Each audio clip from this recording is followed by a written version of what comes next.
Imagine that almost everything you say, the structure of your family, the God you pray to, and even the way you understand honor and war, has a single common origin lost in the mists of prehistory.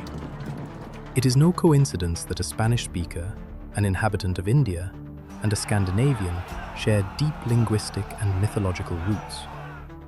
We are talking about the trail of a ghost people who conquered the world with their culture. The Indo-Europeans. But who were they really, and where did this idea come from? The Indo-Europeans were a human group originating from the Caucasus region, a society deeply familiar with horse mastery, agricultural expertise, and ironworking. For decades, archaeologists debated intensely over their exact location on the map, much like Gordon Childe, who theorized about them, or Maria Gimbutas, the leading theorist of our time. However, recent archaeological and genetic discoveries offer a clear answer. Their cradle lies in the populations of the lower Volga in the thick Caucasus Mountains. It is there where genetics reveals the key.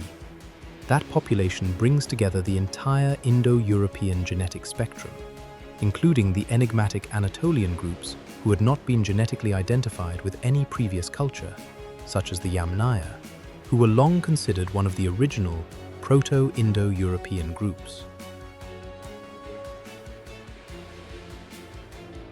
The expansion of these people was not a simple journey, but a radical transformation of the territories they stepped upon.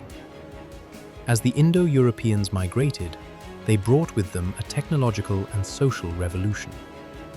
They introduced a new form of political organization and a strictly patriarchal system that redefined hierarchies. In their hands, they carried iron weapons and tools that no one else possessed, from the lethal war chariot to the plow that tamed the land in a way never seen before. However, the most profound change was invisible. With their arrival, human spirituality took a 180-degree turn. The ancient vision of earthly nature as the home of the sacred was abandoned. Caves were no longer seen as the dwelling places of the mother goddess, and people began to look to the sky to pray to a father god, making way for the era of celestial deities. The ground ceased to be the center, yielding its prominence to the sun, the moon, and the stars. The sky became the new stage for divinity. Writing is also a fundamental pillar of the Indo-Europeans, as they loved to chant the epics of their migrations, the greatness and baseness of their gods, as well as their wars and the role of humans in those battles.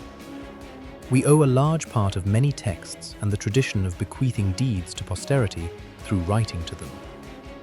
This cultural and religious heritage is the pillar upon which our current beliefs rest. To a large extent, modern monotheistic religions descend directly from Indo-European ideas. It was during this period that the figure of God acquired its masculine form, establishing the image of the Creator Father God that is so familiar to us today, and which we can trace in numerous ancient sacred texts. We cannot ignore that the Indo-Europeans forged the concepts that still govern us. The idea that the universe emerged from chaos, the existence of complex underworlds, and the creation of gods who embody universal human archetypes, such as the ideal of beauty in the figure of Paris, or the strategic cunning of Odysseus. Even the concept of the Trinity, present in so many cultures, is a manifestation of their worldview. We are, in essence, the children of a lineage of horsemen from the Caucasus whose ideas remain alive every time we speak or look at the sky. If you are passionate about discovering the hidden roots of our history, subscribe and tell us in the comments. Did you know the weight this people has in your daily life? See you in the next video.